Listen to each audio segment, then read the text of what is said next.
श्री गोविंद हरे मुरारी हे नारायण वासुदेवा। दोस्तों, कभी भी हम श्री कृष्ण भगवान जी गोविंदा जी का नाम स्मरण करते हैं तो हमें त्रिदेवों की शक्तियाँ प्राप्त होती है। और दोस्तों, ये भी कहा जाता है कि अगर हम हजारों अश्वमेध यज्ञ करते हैं या तो हम सभी तीर्थाटनों की हम लोग स्तुतियाँ करते हैं, उनका क्षण मात्र यानी अंश मात्र होता है श्रीमद् भागवत गीता में। और विष्णु भगवान जी के जो अवतार हैं श्री कृष्ण भगवान जी, अगर आपको मोक्ष प्राप्त करना है, जाने अनजाने में हम लोग अगर यदि अगर कोई पाप कर लेते हैं तो उसका मोक्ष का जो द्वार है वो श्रीमद् भागवत गीता श्रवण कर कर और पढ़कर पाठ्य कर कर उसका पाठ करके हम मोक्ष की प्राप्ति कर लेते हैं। तो दोस्तों, आप सभी का नमस्कार, आप सभी का हृदय से अभिनंदन है आपके अपने चैनल कोटला केला ब्लॉग में। आपका मित्र हिमांशु कोटला। तो इस समय हम देख सकते हैं, सबसे प्रथम तो एक ये अलौकिक दृश्य हम देख सकते हैं देहरादून के झंडा जी से इस समय हम लोग आपके समक्ष प्रस्तुत है और सभी हम लोग एकत्रित हैं उस धरातल में, उस पवित्र स्थान पर जहाँ पर दिन और रात को मानवता के लिए कार्य किया जाता है, जहाँ पर सिमरन की स्तुतियाँ होती है श्री झंडा जी दरबार साहिब। इस समय हम लोग सभी एकत्रित हैं, हम देख सकते हैं सभी यहाँ पर जो कृष्ण भक्त हैं सभी यहाँ पर एकत्रित हैं, क्योंकि एक कलश शोभा यात्रा जो श्रीमद् भागवत गीता का पाठ जो श्री तुलसी प्रतिष्ठान मंदिर देहरादून में होने वाला है, जो श्री महाकाल सेवा समिति जिनका भी एक ही उद्देश्य है कि सभी को जो अक्षम होते हैं उनको उपचार मिल पाए, और जो पर्यावरण के लिए कार्य करते हैं श्री महाकाल सेवा समिति द्वारा श्रीमद् भागवत गीता का पाठ तुलसी प्रतिष्ठान मंदिर पर यहाँ पर 5 तारीख से लेकर 5 जनवरी से लेकर 11 जनवरी तक होने वाला है। लेकिन जिस पवित्र स्थान पर इस समय हम सभी प्रस्तुत है वो झंडा जी महाराज है, और यहाँ पर हम देख सकते हैं जी कैसे हैं तो माता जी से भी दर्शन कैसा लग रहा है, कितना उत्साहित है आप लोग? बहुत है आज।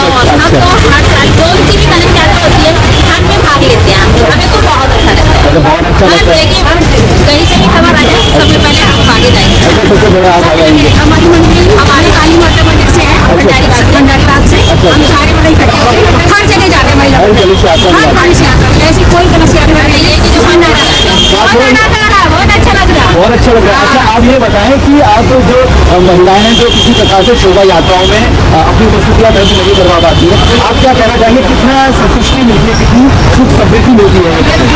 मिलती है, हम तो कोई कलश यात्रा छोड़ते ही नहीं, कोई कलश यात्रा नहीं छोड़ते। अभी वृंदावन में अभी हमारी सारी थे और अब यहाँ पर है, अब गीता भवन में है, वहाँ भी जाएंगे 14 तारीख से है, वहाँ भी जाएंगे। वृंदावन में 285 कलश चल रही है आज वहाँ पे बहुत अच्छी कथा वृंदावन से ऐसी है श्री धीरे और यहाँ पे भी वृंदावन से आए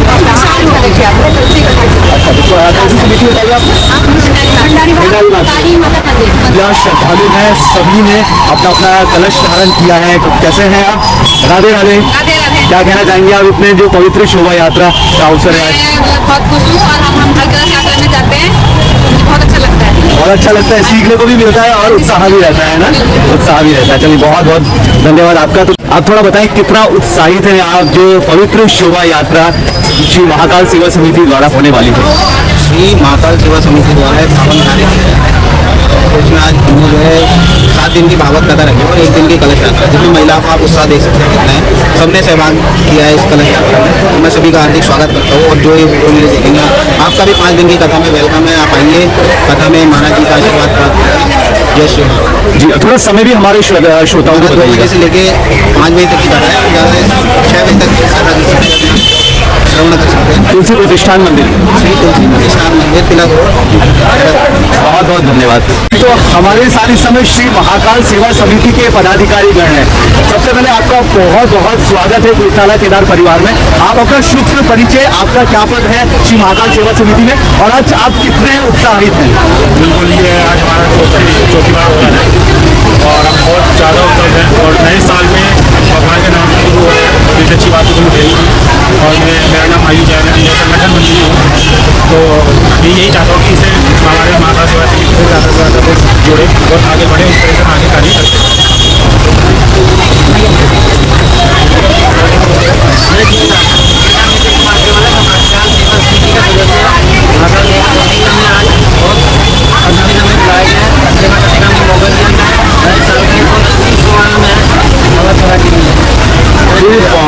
धन्यवाद। तो श्रीमद् भागवत गीता कहते हैं कि कर्म से मोक्ष की ओर ले जाते हैं, तो आप क्या एक संदेश देना चाहेंगे श्रीमद् भागवत गीता के विषय में?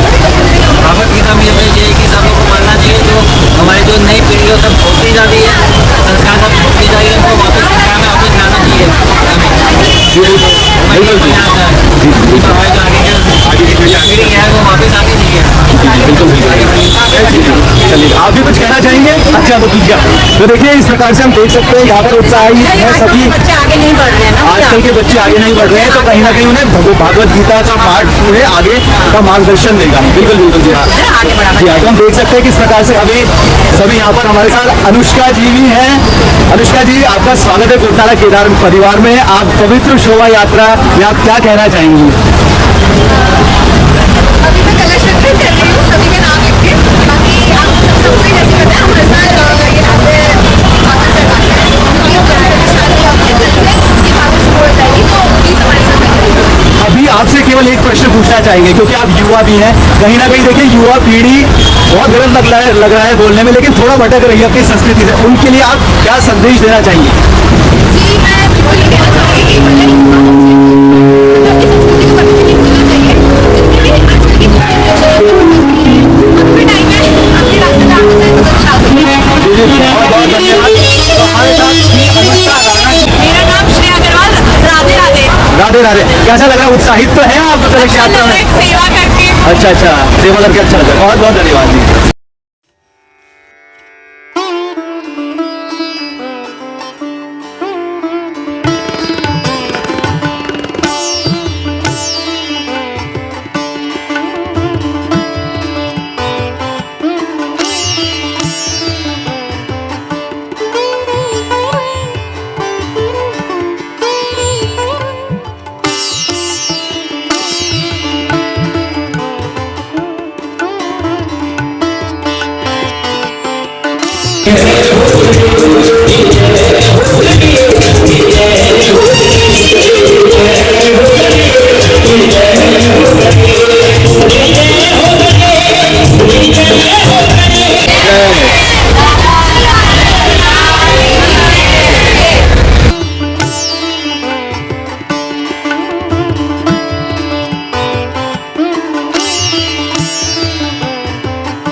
भगवान बंदरी का अक्षर बना दो, भगवान बंदरी का अक्षर, भगवान बंदरी का अक्षर बना दो। भक्तों, हमारा सौभाग्य है कि हमारे साथ सुप्रसिद्ध कथा व्यास और ओजस्वी वक्ता श्री सुभाष जोशी जी गुरुजी इस समय हमारे साथ हैं। तो गुरुजी से हम पूछेंगे सबसे पहले, गुरुजी राधे राधे। गुरुजी, जिस प्रकार से श्रीमद् भागवत गीता का अभी पाठ होने वाला है, साप्ताहिक पाठ, गुरुजी एक चीज़ हर किसी के संज्ञान में जैसे आपसे आती है कि कहीं ना कहीं श्रीमद् भागवत गीता या भागवत गीता को हिंदू धर्म से जोड़कर देखते हैं, काफ़ी सारे लोग होते हैं ऐसे, तो आप उन्हें क्या शिक्षा देना चाहेंगे कि ये सार्वभौमिक ये श्लोक रहते हैं श्रीमद् भागवत गीता के? जय श्री कृष्ण। देखिए, ये श्रीमद् भागवत है और श्रीमद् भगवत गीता महाभारत से ली गई है। वो इतिहास पुराण है। ये 18 पुराणों में विशेष स्थान रखता है श्रीमद् भागवत ज्ञान महायज्ञ साप्ताहिक रूप में। और श्रीमद् भगवत गीता का जो संदर्भ आपने लिया, गीता जो है न्याय की सबसे बड़ी प्रणाली जीवन में जब धर्म कर्म और सत्य सनातन रहना होता है, तो उस समय पर आपने देखा होगा सारे न्यायालयों में, चाहे वो उच्च न्यायालय हो या जनपद न्यायालय होते हैं, इनमें इतने सारे ग्रंथ हैं, इतनी सारी पुस्तकें हैं धार्मिक ग्रंथों की। केवल गीता को ही सर्वमान्य सार्वभौम कहा गया है। ये किसी हिंदू की नहीं, सनातन की संस्कृति का परचम लहराती है श्रीमद् भगवत गीता। और जो तुलसी प्रतिष्ठान में श्रीमद् भागवत ज्ञान यज्ञ, आज इसकी मंगल कलश शोभा यात्रा के साथ यहाँ पर ये कलश यात्रा आई, और कल से यहाँ पर धारा प्रवाह 2 बजे से दोपहर 5 बजे सायं तक श्रीमद् भागवत महापुराण का आध्यात्मिक प्रवचन। इसमें युवाओं को अपनी संस्कृति से जोड़ना, सनातन संस्कृति से जोड़ना, पाश्चात्य सभ्यता से दूर रखना, कन्या धन समृद्धि, भ्रूण हत्या और प्लास्टिक जैसा तिरस्कार हम लोग यहाँ पर इसको करेंगे पर्यावरणीय दृष्टि से। संघ के 1925 में इसकी स्थापना हुई थी और आज 2025 से यानी संघ का शताब्दी वर्ष भी चल रहा है। संघ ने 5 परिवर्तन, नागरिक कर्तव्य परायणता, नागरिक कर्तव्य, कुटुंब प्रबंधन, पर्यावरण संरक्षण, अन्य ऐसे 5 परिवर्तनों के द्वारा राष्ट्र प्रेम, राष्ट्र धर्म के जन जागरण के लिए घर घर मिलने का, भेंट करने का अभियान भी इसमें जुड़ा हुआ है। इस कथा के साथ हम लोग पर्यावरण संरक्षण, जो भगवान श्री कृष्ण का अवतारण ही इसलिए हुआ क्योंकि उन्होंने पर्यावरण, नदी, पर्वतों, वृक्षों और अन्य संप्रदायों पर, सभी संप्रदायों पर अपनी कृपा की है। गौ गंगा गीता गायत्री सेवा की प्रेरणा के लिए श्रीमद् भागवत ज्ञान यज्ञ, आध्यात्म चिंतन के लिए, आध्यात्म जागरण के लिए, पर्यावरण संस्कृति को स्थापन करने के लिए, युवाओं में सनातन संस्कृति का स्थापन करने के लिए, जैसे भगवान स्वयं भी गीता में कहते हैं, यदा यदा हि धर्मस्य ग्लानिर्भवति भारत अभ्युत्थानम अधर्मस्य तदात्मानं सृजाम्यहम्। तब तक मैं समय पर अवतरित होऊंगा। तो भगवान के अवतरण का कली काल में श्रीमद् भागवत ही भगवान श्री कृष्ण के रूप में है। तो जो भागवत में आ जाता है तो वो स्वयं भगवान श्री कृष्ण का प्रेमी बन जाता है, समर्पण कर लेता है। और भगवान कहते हैं, यो मेरे लिए समर्पित, ये यथा माम प्रपद्यन्ते ताम तथैव भजाम्यहम्। जो जिस प्रकार से मेरा भजन करता है, मेरी मान्यता रखता है, मेरा पूजन करता है, मेरे कर्मों के आधार पर अपने कर्मों को जोड़ करके सत्कर्म करता है, उसके जीवन में कभी भी निराशा नहीं आती है। आज निराशा की वजह से मनुष्य अवसाद में, तनाव में जिया है। तो उसके अवसाद और तनाव के सबसे बड़ा उपाय है श्रीमद् भागवत ग्रंथों के ग्रंथ में आए हुए प्रसंगों का अपने कानों के द्वारा श्रवण करना, क्योंकि जो कानों से स्वर जाता है वो सीधा हृदय में जाता है और हमारा समर्पण परमात्मा के प्रति होता है। जय श्री कृष्ण। जय श्री कृष्ण। हृदय से आभार। हम हमारे साथ थे गुरुजी के मुखारबिंद से हमने किस प्रकार से प्रकाशित हुए कि हमें किस प्रकार से श्रीमद् भागवत गीता। गुरुजी, बस एक आखिरी प्रश्न पूछना चाहेंगे कि गुरुजी, काफ़ी बार ऐसा होता है कि हम लोग अपने जीवन से बहुत अत्यधिक प्रेम कर लेते हैं या अपने जो पारिवारिक जन होते हैं उनसे प्रेम करते हैं, तो किस प्रकार से, क्योंकि जो कोई आया है वो हमेशा नष्ट होगा ही होगा, तो ये भागवत गीता किस प्रकार से मदद करती है इस प्रकार से? देखिए, श्रीमद् भागवत ग्रंथ, भागवत महापुराण जीवन जीने की कला। गीता में आता है, जातस्य ही ध्रुवो मृत्यु ध्रुवम जन्म वृतश्च। जब हमारा जन्म हुआ उसी दिन हमारी मृत्यु तय हो गई है। अब इसके बीच में हमारे तनाव अवसाद जो आते हैं, वो कारण क्या है कि हमें जीवन जीने की कला भागवत और भगवान श्री कृष्ण के जो प्रसंग हैं वो हमें जीना सिखाते हैं कि जीवन कैसे जीना चाहिए। आप निराशा होकर के जिएंगे तो भी जीना होगा, लेकिन प्रसन्नता से, आध्यात्म से जुड़ करके अगर आप अनुसरण करेंगे अनुगमन करेंगे तो निश्चित रूप से आपको इसी जीवन में जहां लोग तनावग्रस्त हैं और दुखी हैं वहीं पर आपको सुख की अनुभूति स्वतः सिद्ध हो जाती है। बहुत बहुत धन्यवाद। हमारे साथ गुरुजी थे। गुरुजी के मुखारबिंद से हम लोग प्रकाशित हुए। गुरुजी ने किस प्रकार से बताया कि हमें जीवन जीने की जो शैली है वो श्रीमद् भगवद गीता के ज्ञान से हम प्रकाशित होंगे। बहुत बहुत धन्यवाद। विराजमान हो चुके हैं महाराज जी और ठाकुर जी विराजमान हो चुके हैं श्रीमद् भगवद गीता और सभी यहाँ पर भक्तिगण हम देख सकते हैं उत्साह रहा था। ये पूरा जो यात्रा का शुभारंभ हुआ था, शुभारंभ से अंत तक अभी समय देख सकते हैं काफ़ी नृत्य हुए और काफ़ी जो भजन कीर्तनों में जो संकीर्तन था संकीर्तन हुआ और उसके बाद भी देख सकते हैं यहाँ पर हम लोग इसमें प्रसाद वितरण हो रहा है और ठाकुर जी को भोग लगाया जाएगा। ठाकुर जी के भोग के बाद जितने भी जो ठाकुर जी के भक्तगण हैं उन सभी को प्रसाद वितरित किया जाएगा और भंडारे की व्यवस्था है। तो भक्तों आप भी आनंद ले सकते हैं और आप भी अमृतमय श्लोक श्रीमद् भगवद गीता पुराण का जो समारोह किया गया है लगभग एक सप्ताह का ज्ञान और यश की प्राप्ति और इसको मोक्ष की प्राप्ति के लिए ये पूरा एक सप्ताह का जो श्रीमद् भगवद गीता का जो समारोह रखा गया है सप्ताह का ये पूरा सप्ताह जो 5 जनवरी से प्रारंभ होकर 11 जनवरी को संपन्न होने वाला है। श्री तुलसी मंदिर प्रतिष्ठान जो तिलक रोड में है यहाँ पर आप सभी भक्तों का स्वागत करते हैं और आप सभी को निमंत्रण देते हैं कि आप भी जो श्रीमद् भगवद गीता का जो महायज्ञ या बोले कि ज्ञानवर्धक जो महायज्ञ है अमृत श्लोक है उनका आप अनुसरण कर सकते हैं और भगवान श्री कृष्ण भगवान जी का आशीर्वाद आप ले सकते हैं यहाँ पर तुलसी मंदिर प्रतिष्ठान में। अब बात करें तो व्यास जी की बात करें हम लोग सुप्रसिद्ध कथा व्यास और एक ओजस्वी वक्ता श्रीमान गुरु जी सुभाष जोशी जी यहाँ पर गुरु जी का आशीर्वाद मिलेगा और गुरु जी यहाँ पर अपने श्रीमुख से सभी को गीता का पाठ भगवद गीता के पाठ जो अलग अलग विभिन्न प्रकार के प्रतिदिन होंगे वो यहाँ पर हम सुनेंगे